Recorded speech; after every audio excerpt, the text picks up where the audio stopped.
Мен әкесіз өскенмін. Әкем мен 6 айлық нәресте кезімде қайтыс болған екен.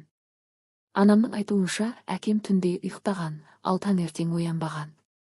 Алланың ісіне көндіккенмен, жұрт әкеңнің жоқтығын еске сала береді. Жоғары сыныпта оқып жүргенде, сәл ерсілеу қылық жасасам, көрші көлеммен әке тәрбиесін көрмеген деген сөзді естіп талай жылағамын. Студент шағымда сүйгенімді жолықтырғанда, енді жыламаймын. Қорған болатын адамым бар деген едім. Бірақ ол өз жасына, еркек деген атына сай іс жасамады. Жүкті етіп тастап кетті. 10 жас үлкендігі бар Есімхан бастапқыда қамқор болды.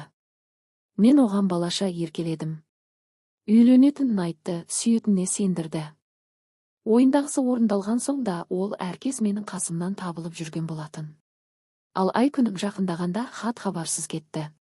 Ортадағы таныс-білістердің айтуынша Есімхан отбасылы екен.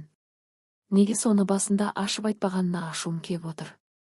Әкесі жоқ деп осылай басынуға, алдауға бола ма? Жүкті кезде әйел тым көңілшек болып кетеді дейді ғой. Болмашыға жылап қала беретін болыппын. Қазір перзентханадамын.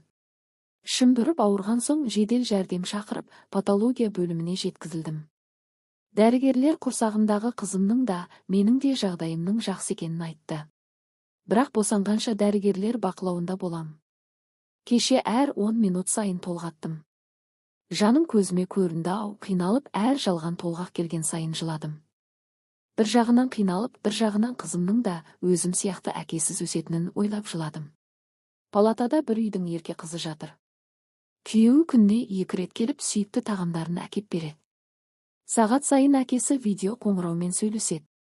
Әкесінің доча деген сөзін естігенде көзімнен жас парлайды. Әкем болғанда маған да қызым жағдайын қалай деп қоңырау соғар еді-ау. Қызымның әкесі тірі болса да қызым қалай деген бір ауыз сөзін қимады ғой. Жылап отырмын. Әкесі бар қыздар, бақыттысыңдар. Сол бақытты бағалай біліңдер.